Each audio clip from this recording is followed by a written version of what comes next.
Hay algunas diferencias en cuanto a los términos, pero bueno, todas denotan básicamente pues un deterioro brusco de la función renal.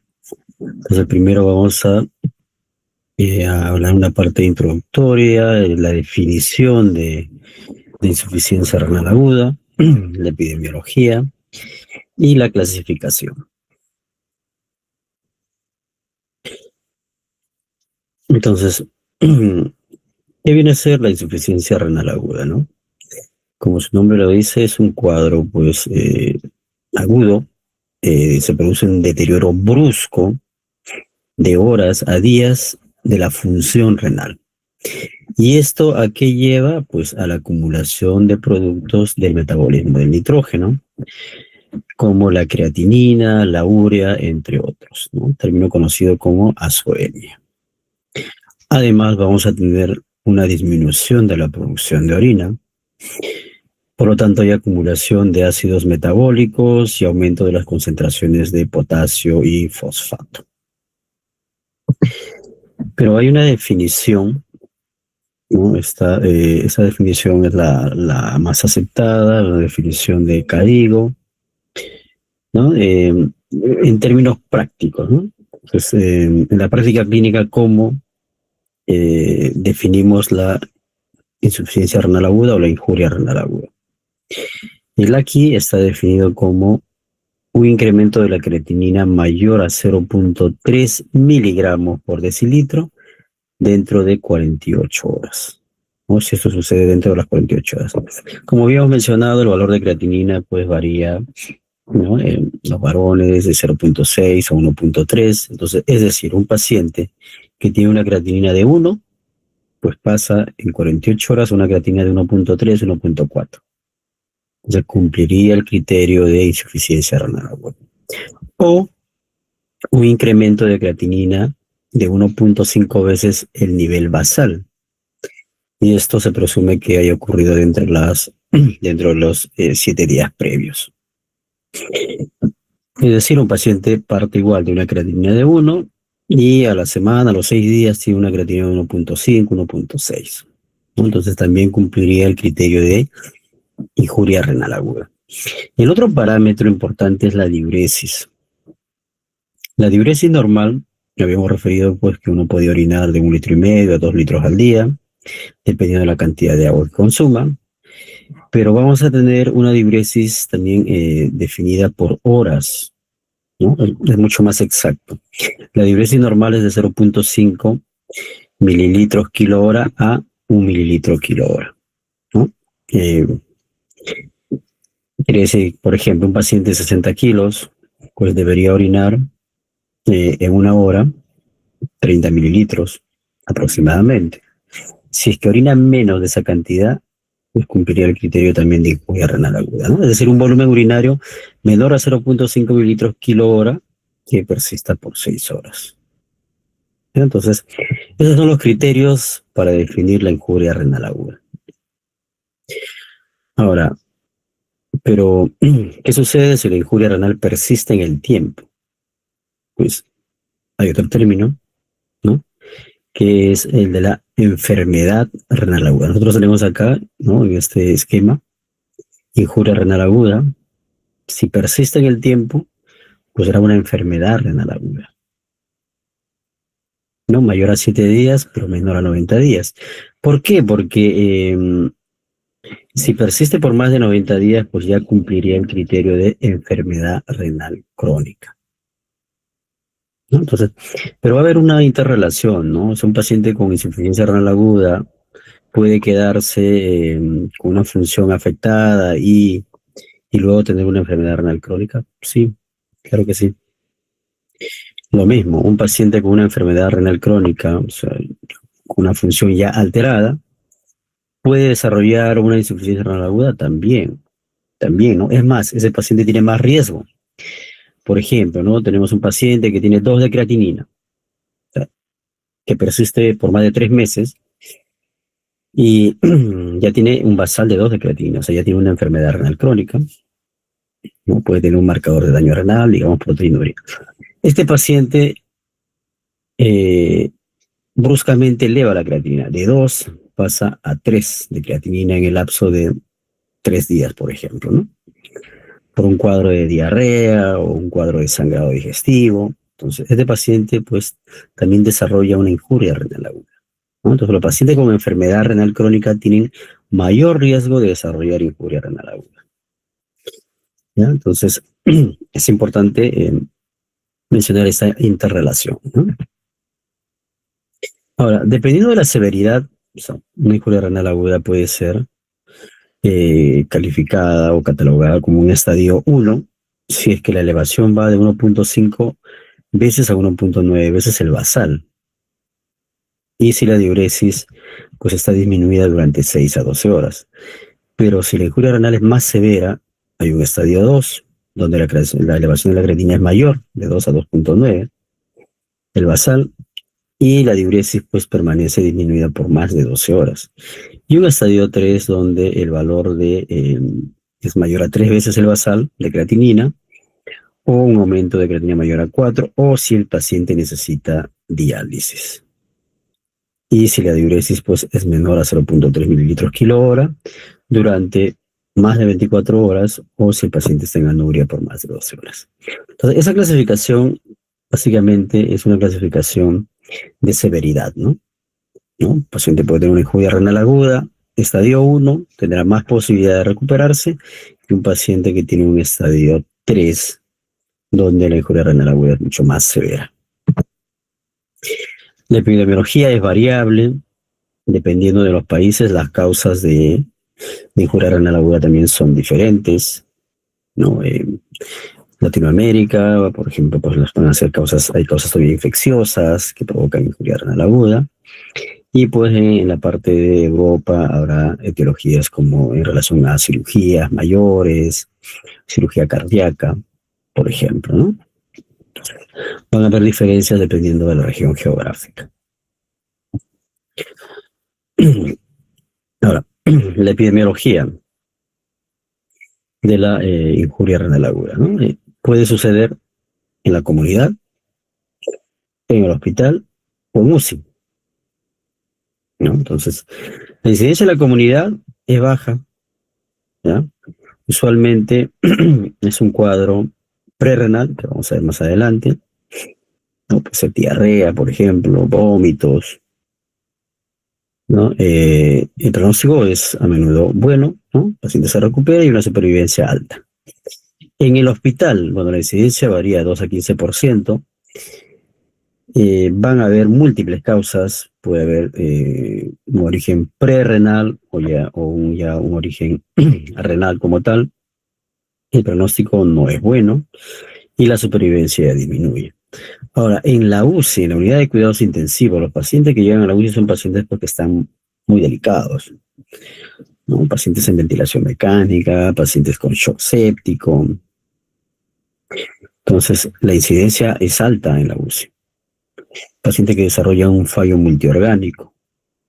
Entonces, el pronóstico es muy malo, ¿no? Entonces, la mortalidad, si un paciente desarrolla insuficiencia renal aguda, un paciente en UCI, pues se eleva, ¿no? Puede ser, inclusive en algunas series, hasta un 50% de mortalidad, ¿no? Son pacientes que van a requerir diálisis y obviamente el hecho de requerir diálisis ya es un factor, pues, que va en contra del paciente, ¿no? Pero bueno, es una mortalidad alta, pero algunos pacientes salen, ¿no? Y se recuperan, algunos se quedan en diálisis y otros pueden recuperar la función renal.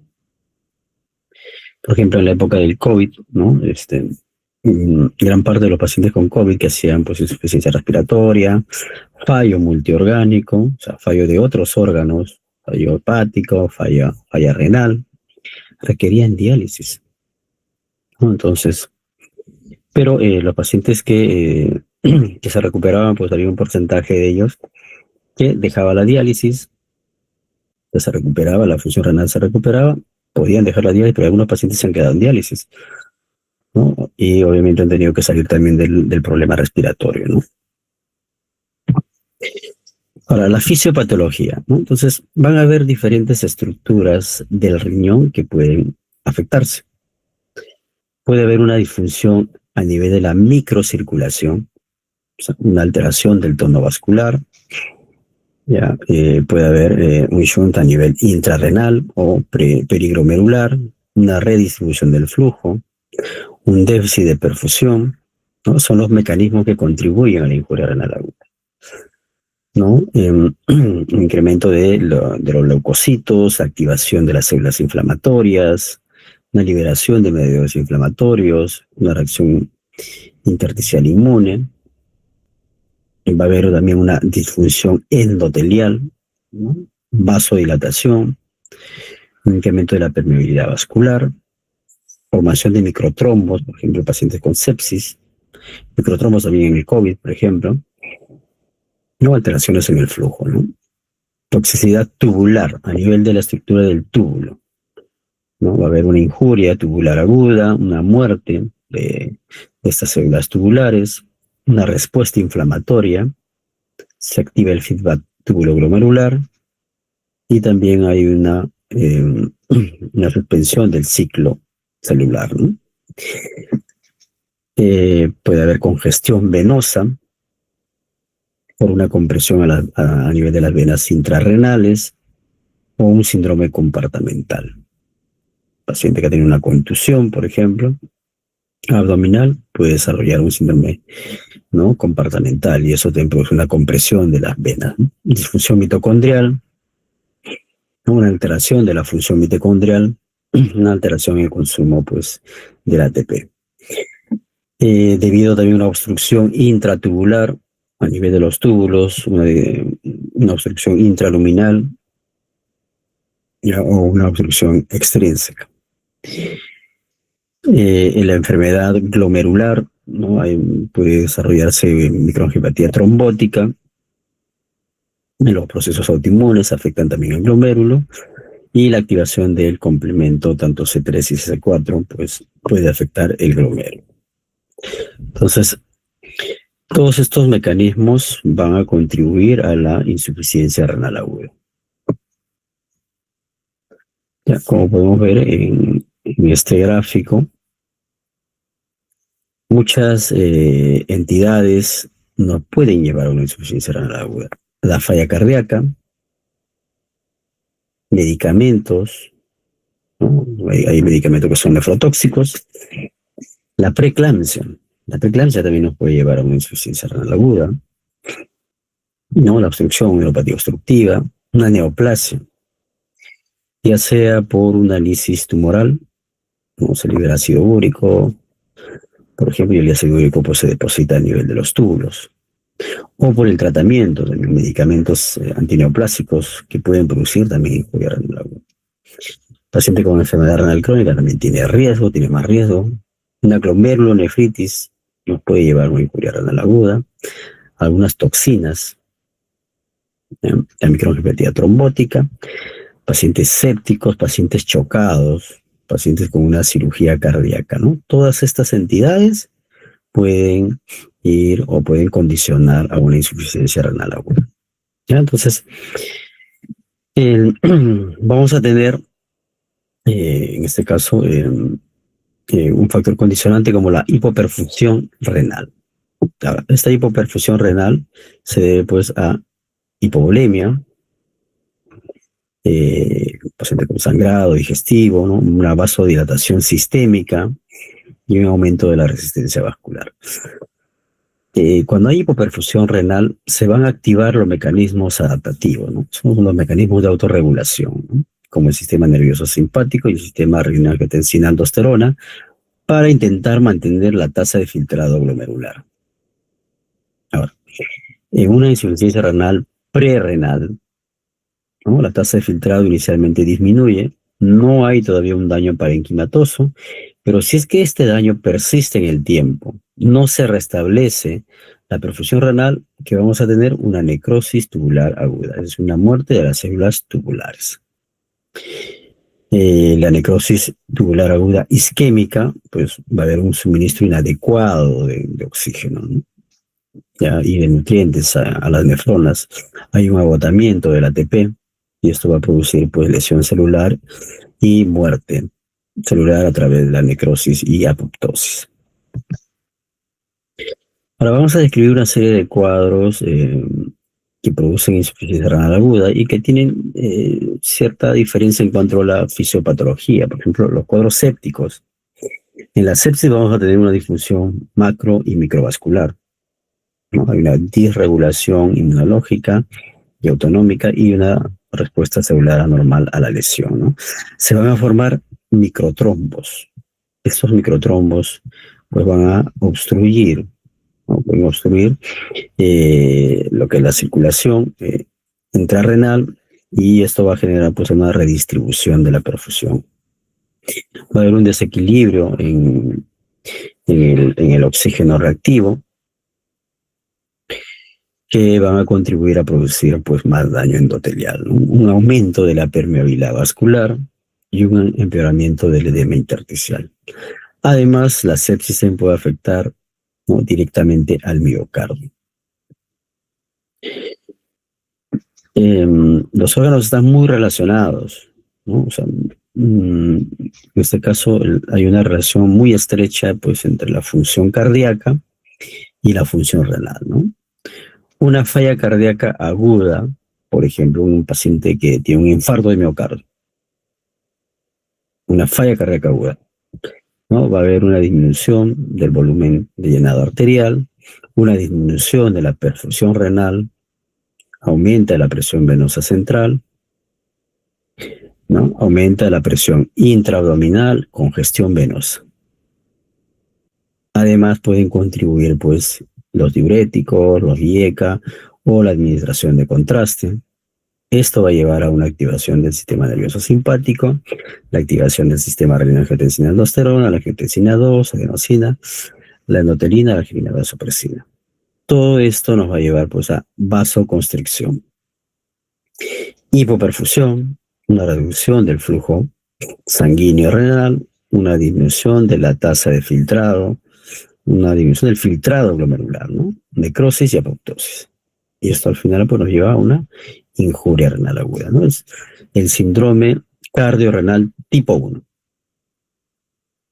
Tenemos otro síndrome que es el tipo 3, donde una injuria renal aguda pues nos lleva a una falla cardíaca, ¿no? Entonces hay una relación muy estrecha, ¿no? Entonces, un paciente con infarto agudo de miocardio puede hacer una insuficiencia renal aguda, ¿ya?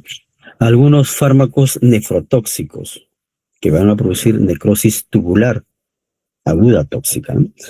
Nosotros utilizamos con mucha frecuencia pues antibióticos, ¿ya? Entonces hay antibióticos que tienen un mayor riesgo de nefrotoxicidad, ¿no? Por ejemplo, los aminoglucósidos, ¿ya? Algunas sustancias que se utilizan pues para los estudios de imágenes, como habíamos referido, pues, la sustancia de contraste que utilizamos para la tomografía, la arteriografía, y algunas toxinas endógenas, ¿no? La mioglobina, el ácido úrico. Todos ellos van a ser filtrados y concentrados por las nefronas y pueden alcanzar niveles tóxicos para las células tubulares, ¿no? Entonces las toxinas pueden producir un efecto citotóxico directo sobre el epitelio tubular renal o las células endoteliales, producen una alteración, ¿no?, en la hemodinamia intrarrenal, constricción de las células mesangiales y también precipitación de metabolitos o cristales. Entonces, otro síndrome importante es el síndrome hepatorrenal. ¿Ya? Los pacientes con cirrosis son pacientes que son muy susceptibles, muy lábiles, ¿ya? A algunos medicamentos y pueden desarrollar también una injuria renal aguda, ¿no? Entonces, ¿qué va a pasar? Pues hay un incremento de la resistencia intrahepática por la cirrosis, ¿no? Entonces, va a haber una vasodilatación esplácnica porque hay una mayor producción de óxido nítrico, prostaglandinas. Esto produce un aumento del flujo portal. Hay vasodilatación periférica, ¿no? Hay una disminución de la resistencia vascular periférica. Todo esto nos va a llevar al final a una disminución del volumen circulante efectivo. Es decir, el volumen de sangre que perfunde los órganos, ¿no? Esa disminución del volumen circulante efectivo, pues, que va a producir un aumento del gasto cardíaco. Y ese aumento del gasto cardíaco, pues, produce un aumento del sistema renina-angiotensina aldosterona, del sistema nervioso simpático, que va a producir al final, pues, retención de sodio, vasoconstricción renal, una reducción del flujo sanguíneo renal. Y esto al final nos lleva a un síndrome hepatorrenal, ¿no? De una entidad en la cual el pronóstico, pues, no es bueno, ¿no? Tenemos el compromiso de dos órganos, tanto el compromiso hepático y el compromiso renal, ¿no? Y a algunos de estos pacientes la única alternativa es el trasplante hepático o inclusive trasplante combinado. La injuria renal aguda asociada a una cirugía cardíaca, ¿no? Hay que tener en consideración que van a haber diferentes factores que pueden producir injuria renal aguda o la suma de estos.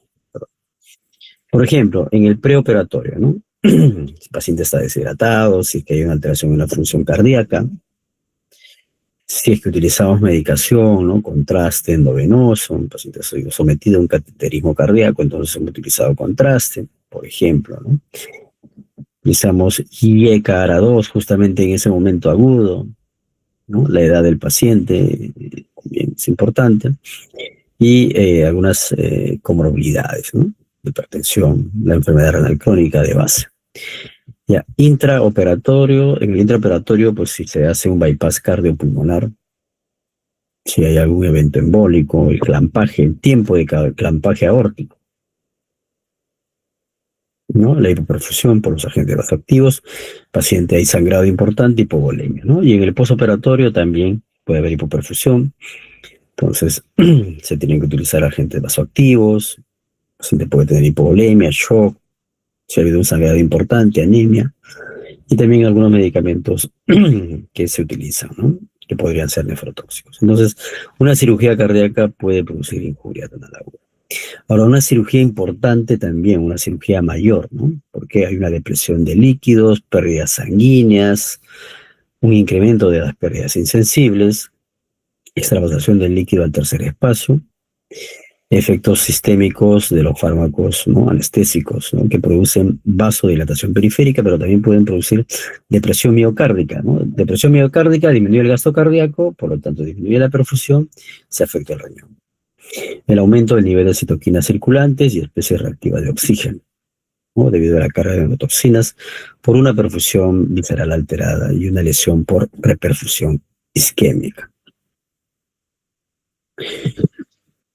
La hipertensión intraabdominal tiene que tener una contusión abdominal. Eso pues genera un aumento de la presión intraabdominal. Y este incremento de la presión intraabdominal pues, va a reducir la perfusión renal. Hay una reducción del flujo de entrada arterial y también del flujo de salida venoso. Y esto va a llevar a un aumento de la presión hidrostática del espacio de Bowman, ¿no? Entonces también esto va a condicionar a la injuria renal aguda. Además de la inflamación sistémica, pues debido a la alteración en la perfusión visceral y la producción de mediadores inflamatorios por parte del riñón que van a favorecer el daño renal. Bueno, mencionar también a la glomerulonefritis rápidamente progresiva, ¿no? Donde vamos a ver un deterioro de la función renal que cursa en días o semanas. Y si hacemos la evaluación, el estudio anatomopatológico, pues vamos a evidenciar la proliferación extracapilar, ¿no? Como consecuencia de la ruptura de la membrana basal glomerular, ¿no? Acá, bueno, a ver, más adelante vamos a ver otras fotografías, pero, por ejemplo, esto es un glomérulo, ¿no? Un glomérulo, ¿ya? Acá vamos a ver, esta es la estructura del glomérulo, los capilares, pero acá se ve una zona diferenciada, ¿no? Esta es la proliferación extracapilar. ¿Por qué? Porque ha habido una ruptura de la membrana basal, ¿no? Y eso permite el paso de fibrina y monocitos al espacio de Bowman, ¿no? Entonces, obviamente que va a haber una afectación de la función renal, vamos a tener hematuria, podemos tener también cilindros hemáticos, ¿no? A nivel del sedimento urinario. La nefritis intersticial aguda, ¿no? Esto es un tipo, es como un tipo de alergia localizada a nivel del riñón, ¿no? Puede ser provocada por los antibióticos, medicamentos. Sucede en pacientes que están genéticamente predispuestos, los fármacos o agentes infecciosos pueden activar una reacción inmunitaria. Entonces, vamos a tener infiltrados intersticiales, ¿ya?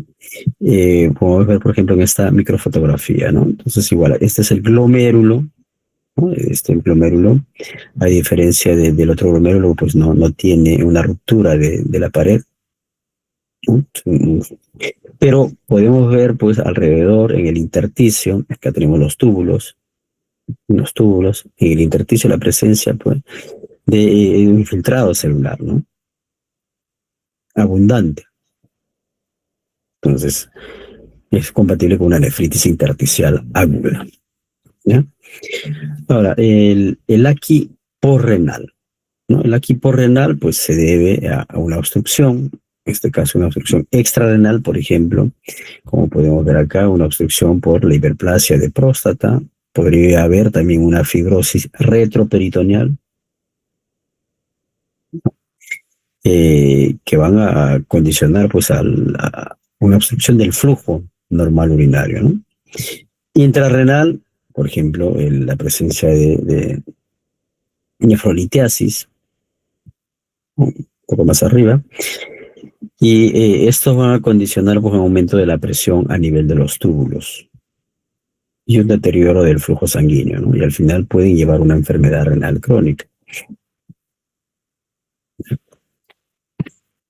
Ahora, nosotros vamos a tener unos marcadores de daño renal, ¿no? Ya hemos mencionado que el diagnóstico, pues, se hace con la medición de la creatinina, ¿no? Un incremento de la creatinina. Entonces, ¿cuáles son estos marcadores de daño renal? Pues uno de ellos es un marcador, pero no es el mejor de los marcadores, ¿no? La urea, porque es un producto de la degradación proteica, ¿no? El ciclo de la urea, del amoníaco, pues vamos a pasar se va a convertir en urea, que es un metabolito que ya no es tóxico, a diferencia del amoníaco.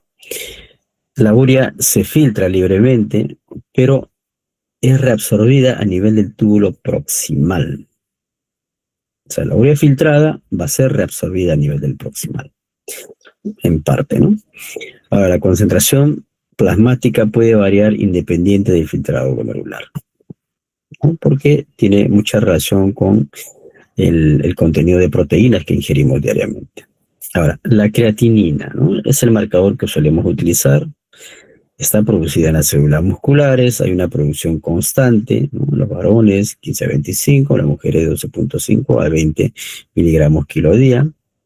Está filtrada libremente, pero va a haber una secreción tubular de la creatinina, ¿no? Y esta podría incrementar, pues, la eliminación en 10 a 15%, ¿no? Entonces, no es un marcador idóneo, ¿no? Como, por ejemplo, la inulina, pero bueno, es el marcador que tenemos en la práctica clínica.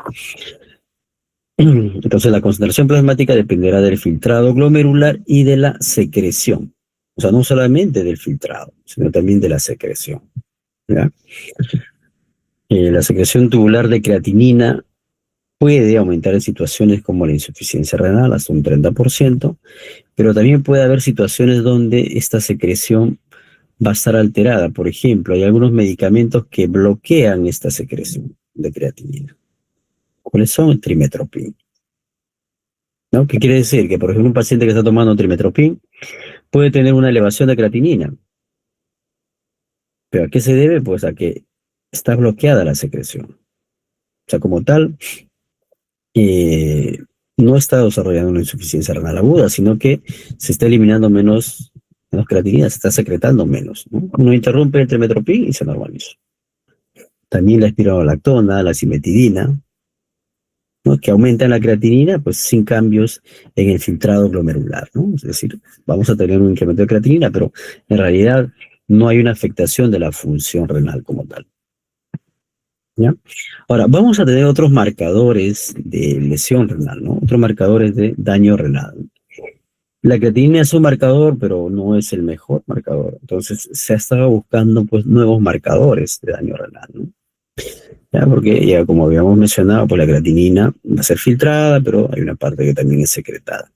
Hay otros marcadores como la cistatina C, ¿no? La ventaja de la cistatina C es que es filtrada, ¿ya? Pero no tiene el problema de la secreción. Pero en la práctica clínica no lo utilizamos porque también es costosa, ¿no? A diferencia de la creatinina, pues que es más económica, está al alcance, entonces se hace regularmente. Hay otras proteínas, ¿ya? Tubulares, ¿no? Que se sobreexpresan cuando hay un daño a nivel de las células, ¿no? Por ejemplo, el Negal, el KIM1, unas proteínas tubulares liberadas por las células, la N-acil-beta-glucosaminidasa, ¿no? Que también se pueden medir en orina y que serían marcadores, ¿no?, iniciales de daño renal, ¿ya? Pero que no se realizan en la práctica clínica diaria, ¿no? Entonces, ya hemos mencionado pues algunas entidades que tienen alguna particularidad en cuanto al el mecanismo fisiopatológico de la injuria renal aguda, ¿no? Pero la clasificación clásica es esta, ¿no? El aquí prerrenal, el aquí intrínseco o parenquimatoso y el aquí porrenal, ¿no? En orden de frecuencia, pues el aquí prerrenal un 70% es más frecuente. Em, si nosotros clasificamos la injuria renal aguda, tenemos el prerrenal y el posrenal y el aquí intrínseco.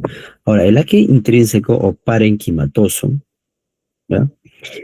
Se va a diferenciar por la estructura que está siendo afectada, ¿no? Es decir, se afecta el túbulo, una necrosis tubular aguda. Se afecta el intersticio, en este caso una nefritis intersticial.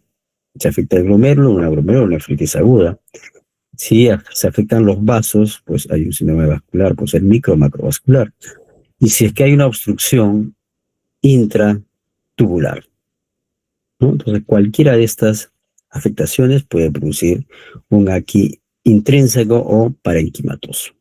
Entonces, vamos a desarrollar cada una de ellas. El aquí prerrenal pues, representa una respuesta funcional a la hipoperfusión renal.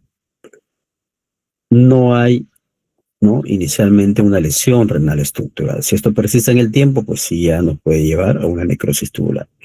La restauración de la perfusión renal normal produce una pronta recuperación de la función renal, ¿no? Es decir, un paciente que llega pues deshidratado por un cuadro de diarrea, vómitos importante, entonces se hidrata al paciente, se restaura la perfusión renal y la creatinina se normaliza, ¿no?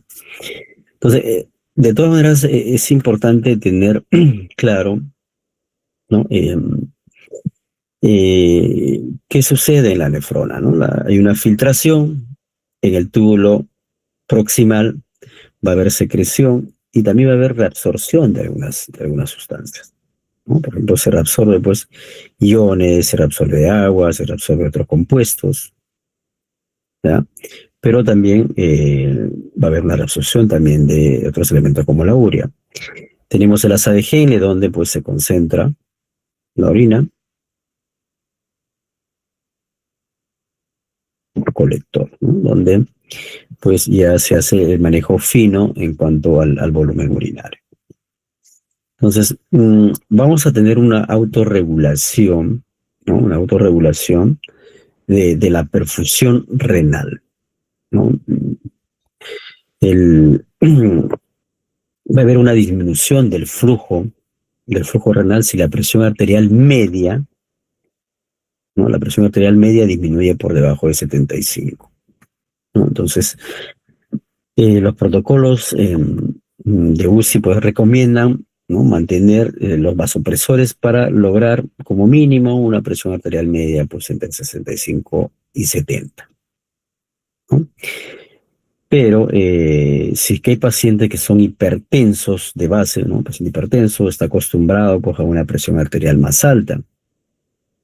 Entonces, este paciente, si el paciente está acostumbrado, un paciente mayor, 140 de sistólica, si tú lo mantienes con una presión de 100, de 90, pues probablemente la perfusión renal no va a ser adecuada, ¿no? Entonces, en este grupo de pacientes tenemos que lograr una presión arterial media mayor, ¿no? Pacientes hipertensos, ¿no?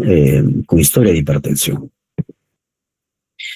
Ahora, ¿cuáles son los mecanismos de adaptación, ¿no?, para mantener em, un filtrado glomerular adecuado, ¿no? Esta es una situación normal. Tenemos un glomérulo, ¿no? La arteriola aferente y la arteriola eferente, ¿no?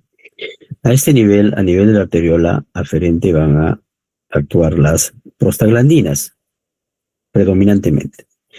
Y a nivel de la arteriola eferente, pues va a actuar la angiotensina 2, ¿no? Entonces, ¿qué pasa cuando hay una reducción, ¿no? de la presión de perfusión? El paciente está hipotenso, entonces hay una disminución de la presión de perfusión. Entonces, ¿qué se libera? Pues se libera las prostaglandinas. Las prostaglandinas van a producir una vasodilatación de la arteriola aferente, de tal manera que se mantiene el filtrado glomerular, ¿no? Además, va a haber pues un incremento o una liberación de la angiotensina 2 y esta va a actuar a nivel arteriolar eferente y produce vasoconstricción. Entonces, la vasodilatación a nivel de la aferente y la vasoconstricción a nivel de la eferente, pues va a permitir que se mantenga, ¿no? El flujo, el filtrado glomerular. Pero, ¿qué sucede si yo a este paciente, por ejemplo, los pacientes cirróticos se mantienen casi constantemente así? O son pacientes que tienen un volumen circulante efectivo disminuido. Entonces, ¿qué pasa si yo a este paciente pues le doy antiinflamatorios, ¿no? Vamos a disminuir la acción de las prostaglandinas, entonces vamos a tener vasoconstricción a este nivel. Y además si tenemos un incremento de la angiotensina, entonces esto va a llevar pues a una disminución del filtrado glomerular, injuria renal aguda. Y si es que tengo un paciente que tenga una presión de perfusión reducida, ¿no? Entonces actúan las prostaglandinas, pero también los IECA y ARA2 van a vasodilatar la arteriola eferente. Entonces, de tal manera que esto también lleva a una disminución del filtrado glomerular, ¿no? Entonces, temporalmente, cuando hay insuficiencia renal aguda, pues sí recomendamos suspender los IECA ARA2 justamente por este efecto a nivel de la arteriola eferente. ¿Ya? Entonces, acá tenemos un esquema, ¿no? Hay una reducción del flujo plasmático renal, ¿no? Una reducción también, bueno, del gasto cardíaco, esto al final incrementa la fracción de filtración, pero ahí va a haber al final una reducción de la tasa de filtrado glomerular, ¿no? Del filtrado glomerular. Las prostaglandinas actúan a nivel de la arteriola aferente y la angiotensina 2 preferentemente a nivel de la arteriola eferente. Entonces, como mecanismo de compensación, ¿no? Se activa el sistema nervioso simpático, el sistema aldosterona. Entonces, ¿esto a qué lleva? Pues a una mayor reabsorción de sodio. ¿Por qué? Porque si tenemos hipovolemia, ¿qué tenemos que hacer? Reabsorber más sodio en el proximal. También reabsorbemos más agua y también reabsorbemos más urea. Por lo tanto, en un aquí prerrenal, pues la urea va a estar elevada comparativamente a la creatinina. Esto como mecanismo de compensación en el aquí prerrenal, ¿no? Entonces, ¿cuáles son las causas del aquí prerrenal? Pues una verdadera hipovolemia, paciente con sangrado digestivo, ya sangrado ginecológico importante, los pacientes quemados, ¿no? Pacientes quemados, pues hay una pérdida importante ya a través de la piel. Pacientes con pérdidas gastrointestinales, diarrea, vómitos, una fístula, un drenaje intestinal, pancreático, pacientes con un síndrome de intestino corto, por ejemplo. Pérdidas renales, por diuréticos, mannitol, por ejemplo, o ¿no? diuresis osmótica, también la hiperglicemia podría producir una diuresis osmótica, y los diuréticos, ¿no? Los diuréticos hay que utilizarlos con cuidado, ¿no? Entonces, no podemos condicionar pues a una deshidratación por diuréticos, ¿no? Hay que ir regulando la dosis de diuréticos dependiendo de la respuesta del paciente. También debido a una disminución del volumen circulante efectivo. Esto sucede pues en la falla cardíaca, en la cirrosis, en el síndrome nefrótico. Una vasoconstricción intrarrenal, ¿no? En la hipercalcemia, el síndrome hepatorrenal, también los antiinflamatorios actúan a este nivel. Ahora, el AQI intrínseco, ¿no? Entonces, en primer lugar, la necrosis tubular aguda, isquémica, ¿no?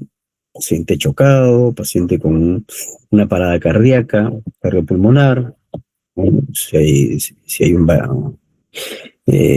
ha sido sometida a un bypass cardiopulmonar, pues esto puede llevar a una necrosis tubular aguda isquémica. Factores de riesgo, ya habíamos mencionado, paciente con una enfermedad renal crónica de base, pues tiene más riesgo. Paciente con aterosclerosis, pacientes diabéticos, pacientes con mal estado de nutrición. ¿No? Procedimientos quirúrgicos, ¿no? Como una reparación, un aneurisma de aorta abdominal, una cirugía para corregir la insuficiencia obstructiva o una cirugía cardíaca, ¿no? Todas ellas pueden llevar a una necrosis tubular aguda isquémica. Entonces, vamos a tener pues factores precipitantes, ya sean isquémicos o nefrotóxicos. Ya, habitualmente es multifactorial y va a haber un curso clínico, ¿no? Una fase inicial, que es la fase oligúrica, que comienza a las 24 horas del evento y dura aproximadamente de 1 a 3 semanas. Y una fase diurética, ¿no? Caracterizada por un aumento progresivo en el volumen de orina. Paciente empieza a orinar, ¿no? Se incrementa la diuresis cuando ya está recuperando ¿no? O sea, está saliendo de la injuria renal aguda, ¿no? Pero a veces esta diuresis todavía básicamente se elimina agua, pero no solutos, o sea, no urea, no creatina, todavía no depura, pero progresivamente se va recuperando y ya empieza a depurar. La mortalidad asociada a la necrosis tubular aguda es alta, ¿no? Con tasas de 50% a 70% en algunas series. Entonces, la isquemia pues lleva a la injuria tubular, a una disrupción del citoesqueleto, una pérdida de la polaridad de las células, apoptosis, necrosis, descamación de las células y obstrucción tubular, ¿no? Entonces, la inflamación también nos lleva pues un daño endotelial, una activación de vasoconstrictores, alteración de existe una vasodilatación, un incremento de la adhesión de los leucocitos, obstrucción capilar, y esto pues continúa la isquemia, ¿no? Entonces es un ciclo ya que se va perpetuando. Entonces va a haber una recuperación de las células tubulares, ¿no? En forma progresiva hasta llegar a una recuperación. Los túbulos sí se regeneran, ¿no? A diferencia de los glomérulos, bueno, los túbulos sí se van a regenerar, ¿no? Entonces, el paciente se va a recuperar de la necrosis tubular aguda. Solo que hay que darle tiempo, puede demorar 1 semana, 2 semanas. ¿Ya? Entonces, podemos ver acá una microfotografía. Acá podemos ver el túbulo, ¿no? Con la célula, el núcleo de las células. Este es un túbulo que está indemne, ¿no? Y podemos ver acá pues una microfotografía de en este caso una injuria tubular aguda, ¿no? Acá vemos el túbulo está aplanado, es un túbulo que está dilatado, ¿no? Y hay una pérdida del borde en cepillo que tienen, en este caso, las células, ¿no? Entonces hay una isquemia renal, una lesión renal hipóxica, hay alteraciones a nivel del endotelio, liberación de endotelina, vasoconstricción intrarrenal, una disminución del coeficiente de filtración, una disminución del flujo sanguíneo renal, por lo tanto lleva a una disminución de la presión de filtración y una caída del filtrado glomerular. También, por otro lado, lleva a alteraciones tubulares, alteraciones del citoesqueleto, una disminución en la producción del óxido nítrico, desprendimiento de las células epiteliales, obstrucción y retrofiltración, ¿no? Todo eso nos lleva pues, a una caída del filtrado glomerular. ¿Ya? Ahora, el AQI intrínseco también se puede ver pues, a fármacos, en este caso el AQI intrínseco por un agente nefrotóxico. Habíamos mencionado algunas drogas como unos fármacos como los aminoglucósidos. Ya, con los aminoglucósidos hay que tener cuidado si es que hay una alteración de la función renal, ¿no? Se tiene que ajustar la dosis dependiendo de la función renal, ¿no? Aminoglucosa, tenemos la gentamicina, tenemos la micacina, ¿no? Canamicina, que se utiliza también en tuberculosis. Entonces, cuando hay una alteración de la función renal, se tiene que ajustar, ¿no? La dosis. Es decir, se disminuye en el tiempo, ¿no? A veces se administra ya no cada 24 horas, sino cada 48, cada 72 horas. Pueden ser también nefrotóxicos, el contraste, ¿no? Anfotericin, un medicamento antifúngico, cisplatino, un antineoplásico, la ifosfamida, también un antineoplásico, el acetaminofén, que también puede producir, ¿verdad? Y algunos pigmentos que vamos a encontrar, por ejemplo, ¿no? Si hay una rhabdomiolisis, pues se va a depositar, ¿no? En este caso la mioglobina, pues a nivel de los túbulos. Y la sepsis, que también puede producir pues un daño nefrotóxico.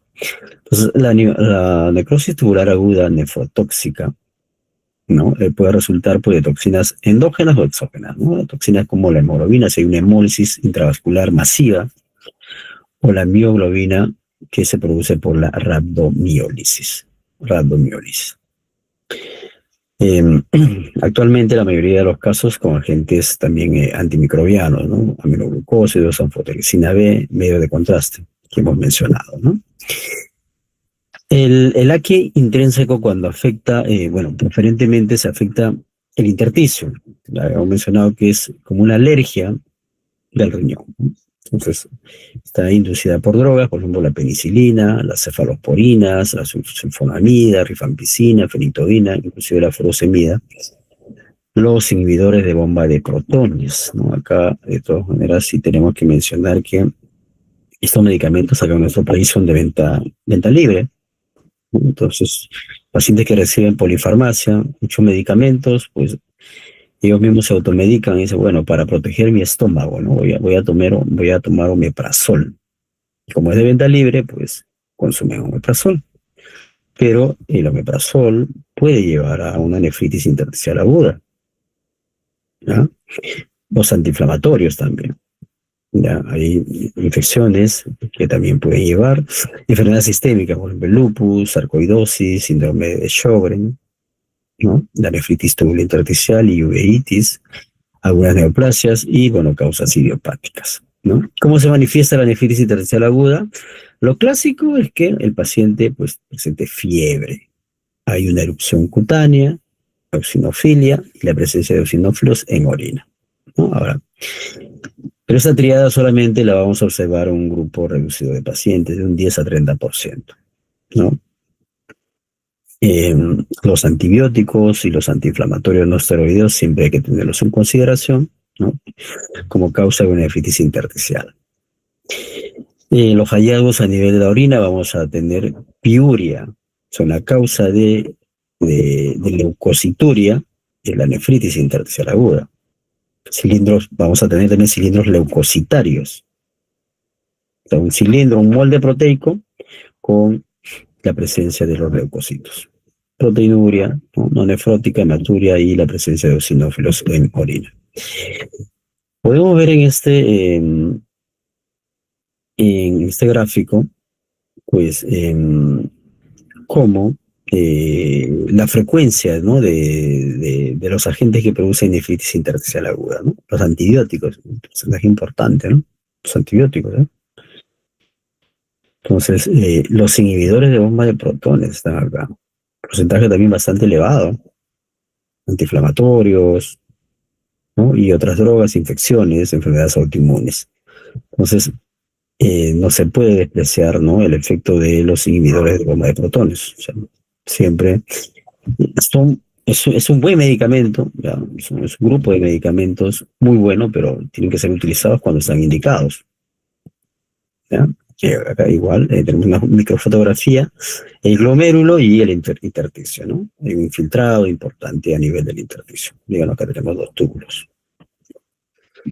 Ahora, cuando se afecta el glomérulo, ¿no? Una glomerulonefritis aguda, ¿no? Ahora, dependiendo del grupo etario, como ya habíamos mencionado, pues la glomerulonephritis postestreptocócica en los niños, ¿no? Recuerden, infecciones repetidas, faringe, ¿no? Faringeas, se elevan, en este caso, la antiestreptolicina, ¿no? Un paciente presenta un cuadro agudo, ¿no?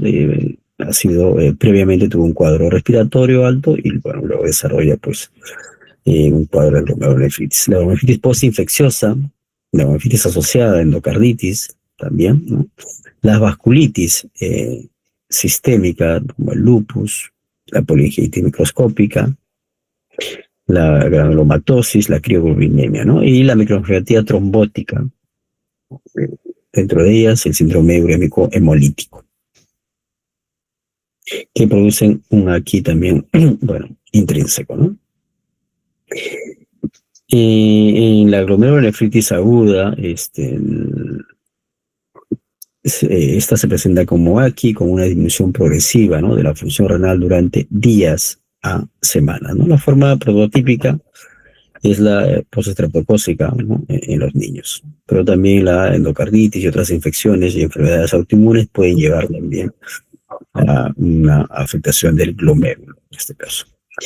La glomerulonefritis ANCA, ¿no? La glomerulonefritis ANCA, ¿ya? El ANCA, bueno, viene a ser un autoanticuerpo, ¿no? Contra los neutrófilos. Primero va a haber un cebamiento, ¿ya? De estos neutrófilos, una activación de los neutrófilos, se va a generar necrosis aguda, inflamación, y luego, bueno, ya vamos a tener pues una inflamación crónica, fibrosis, una cicatriz, ¿no? Por eso es importante tratar a tiempo la vasculitis, ¿no?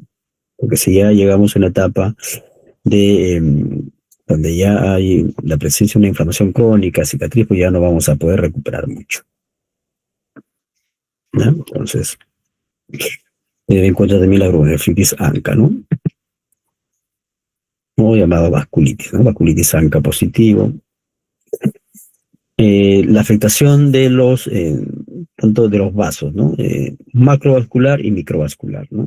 Macrovascular, un tromboembolismo de la arteria renal, una disección de la arteria renal, o también una trombosis de la vena renal, ¿no? Paciente con síndrome nefrótico tiene factor de riesgo para desarrollar una trombosis de la vena renal. O la afectación microvascular, ¿no? La enfermedad ateroembólica. O el paciente que ha sido sometido a un cateterismo cardíaco, pues se liberan microcristales, el paciente desarrolla un AQI en los días posteriores, ¿no? Enfermedad ateroembólica, ¿ya? También un infarto renal, ¿no? Un infarto renal, ¿no? Usualmente la clínica presenta por el paciente dolor en flanco, presencia de hematuria y niveles elevados de LDH, lactato deshidrogenasa, ¿ya?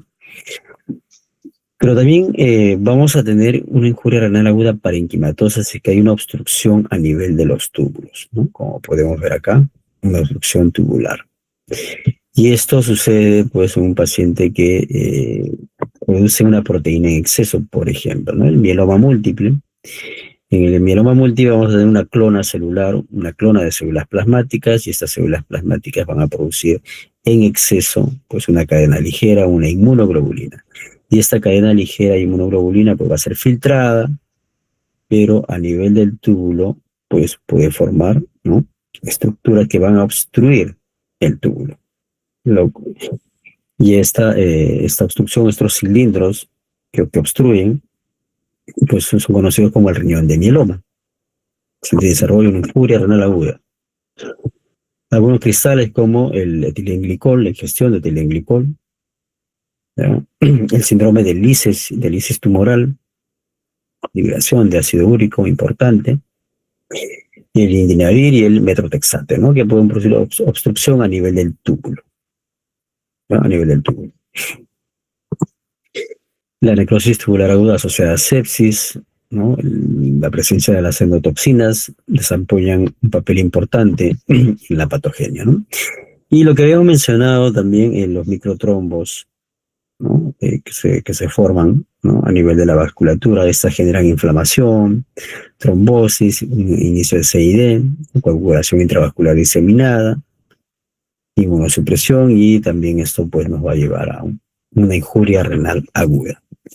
¿Ya? Entonces, hay una interrelación entre la injuria renal aguda y sepsis, ¿no? La injuria renal aguda pues lleva uremia, acidemia, acumulación de líquido, el paciente necesita hemodiálisis, hay una alteración de la inmunidad, mayor susceptibilidad a infecciones, estrés inflamatorio, ¿no? Estrés, apoptosis, y la sepsis por su lado, pues hay una disfunción en la microcirculación, hay un órgano, ¿no? Múltiple, hay un daño orgánico múltiple, hay inestabilidad hemodinámica, y esto lleva pues a una alteración del flujo renal, ¿no? Ahora, causas de aquí posrenal, ¿no? Ya hemos hablado prerrenal, parenquimatoso intrínseco y posrenal.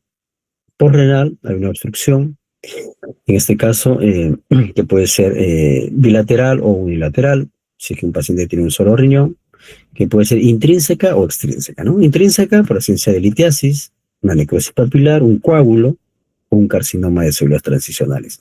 Extrínseca, ¿ya? Puede ser por una neoplasia de cervix, por ejemplo, un paciente que tiene linfoma, tiene adenopatías múltiples, ¿no? Adenopatías retroperitoneales, fibrosis retroperitoneal, endometriosis también, un aneurisma de aorta, o una posterior a una cirugía, ¿no?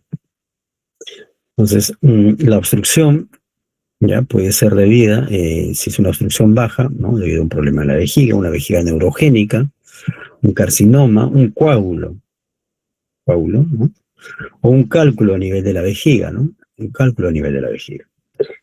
Una obstrucción por una neoplasia de próstata, ¿ya? Una neoplasia de próstata, o por la hiperplasia de próstata benigna, ¿no? Entonces es una de las causas más frecuentes de uropatía obstructiva, en este caso, posrenal, ¿ya? Por problemas en la uretra, ¿no? Una fimosis, la presencia de valvas uretrales, o una estenosis a nivel de la uretra, ¿ya? Entonces, como podemos ver acá, por ejemplo, es una tomografía, ¿no? Un corte transversal y otro corte coronal, ¿ya? Por ejemplo, ¿no? Acá vemos una dilatación del hígado, una dilatación a nivel ¿no? de los riñones. Si vemos un corte coronal, este riñón se ve bien, pero acá vemos que hay una dilatación, ¿no? Hay una dilatación. ¿Y cuál es la causa? Pues acá estamos viendo acá en la parte inferior, ¿ven? Una litiasis. Una litiasis. ¿Ya? Una litiasis renal que ha provocado pues, una neuropatía obstructiva, ¿no? Pero este riñón se ha dañado.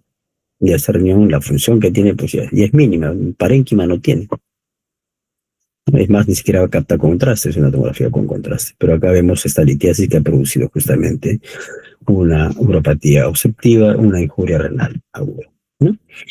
Ahora, las manifestaciones clínicas, bueno, importante, la anamnesis, ¿no? Enfermedades previas, fármacos que se han utilizado, importante la evidencia en el examen físico, el estado de hidratación, si el paciente tiene enfermedades sistémicas, obviamente tenemos que ver la diuresis, si ha habido un incremento de la creatinina y también un incremento de urea, que vamos a ver más adelante, ¿no?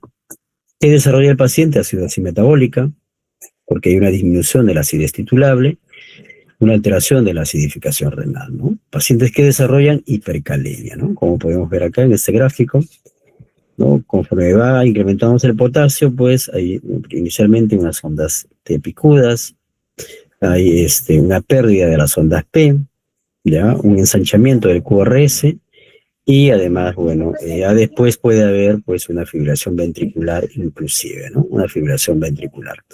Entonces es importante pues el tratamiento médico inicial del paciente, ¿no? El tratamiento médico inicial, ¿ya? El diagnóstico se hace mediante la determinación pues de urea, creatinina, depuración de creatinina, ¿no? La determinación de electrolitos séricos, el estado ácido-base. En algunos casos vamos a buscar pues los anticuerpos antinucleares, escuchamos de un lupus, complemento sérico, ANCA, VIH, ¿no? Un examen completo de orina. Nos sirve también la densidad urinaria, ¿no? Y los iones en orina que también tienen su utilidad, como vamos a ver más adelante, ¿no? Entonces, el sedimento urinario es importantísimo, ¿no? El sedimento urinario nos ayuda a determinar la afectación, la estructura que se ha afectado, ¿no? Un cilindro hialino, ¿no? En el aquis prerrenal, cuando hay una injuria en este caso una injuria tubular, vamos a tener cilindros granulosos, ¿no? Y si tenemos una nefritis intersticial, pues cilindros leucocitarios. En el síndrome nefrítico vamos a tener también, además de los hematíes dismórficos, pues los cilindros hemáticos, ¿no? Entonces los cilindros tienen su utilidad y el sedimento urinario es básico en el diagnóstico diferencial de una injuria renal aguda, ¿no? Lo que habíamos referido acá, en el túbulo proximal, como mecanismo de compensación se van a resolver sodio, agua y también se resuelve urea. Entonces, la utilidad del mecanismo de compensación lo podemos ver acá, ¿no? Por ejemplo, si reabsorbemos más sodio a nivel del proximal, ¿qué va a pasar? En una injuria renal aguda prerrenal, pues el sodio urinario va a estar bajo, porque se está reabsorbiendo el sodio a nivel del túbulo proximal, ¿no? Por lo tanto, en un prerrenal el sodio es menos de 20. En un parenquimatoso va a ser más de 20, porque ese mecanismo de compensación ya ha sido pues superado. El otro parámetro es la excreción fraccionada de sodio. Estamos eliminando menos sodio en orina, por lo tanto, esta excreción fraccionada también va a ser menos de 1. Y la relación entre la urea plasmática y la creatinina, como se reabsorbe mayor cantidad de urea a nivel del proximal, pues va a ser mayor a 40. ¿No? Y ya en el aquí parenquimatoso, pues va a ser menor a 40, ¿no? Entonces, estos datos del sodio urinario, la excreción fraccionada y la relación entre la urea plasmática y la creatinina son importantes para diferenciar un aquí prerrenal de un parenquimatoso o intrínseco. ¿Ya? Entonces, la insuficiencia renal rápidamente progresiva, habíamos mencionado, ¿no? Una entidad que se desarrolla en algunas semanas, ¿ya? Una causa bueno, también conocida como una glomerulonefritis rápidamente progresiva, ¿no? Donde vamos a evidenciar, pues, hematuria, ¿no? Glomerular, o sea, hematíes dismórficos, también cilindros hemáticos y proteinuria, usualmente no en rango nefrótico, ¿no? Entonces, tenemos que actuar rápidamente.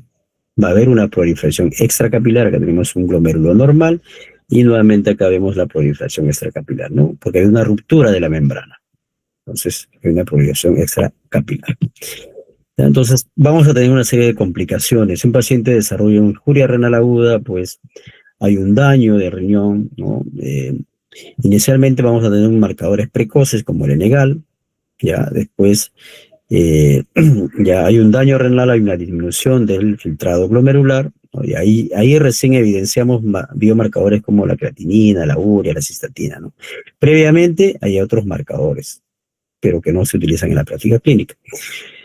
Si disminuye la tasa de filtrado glomerular, pues nos lleva a una falla renal aguda y el paciente puede llegar a la muerte, inclusive, ¿no? Entonces, como conclusiones, ¿qué podemos decir, no? Que el AQI se define por un incremento en poco tiempo de la creatinina sérica o un descenso de la diuresis, ambos parámetros, ¿no? Se clasifica según el grado de deterioro funcional, o sea, clasificación por la severidad, ¿no? Según CADIO. Tiene una incidencia elevada en el hospital UCI, ¿no? La causa más frecuente es la necrosis tubular aguda tóxica o isquémica. Es importante la historia clínica, las pruebas de sangre y las pruebas de orina, el sedimento urinario son importantes. La mayoría de casos son reversibles, pero es un factor independiente de morbilidad, de mortalidad y de progresión de enfermedad hacia una enfermedad renal terminal, ¿no? Muchos de estos casos pueden ser prevenibles, ¿no? El aquí prerrenal se puede prevenir, ¿no? O sea, y se puede tratar se debe tratar en forma precoz, en forma temprana, para evitar justamente que este paciente pues no llegue a un aquí parenquimatoso, a una necrosis tubular aguda, ¿ya? Bueno, eh, no sé si hay alguna pregunta.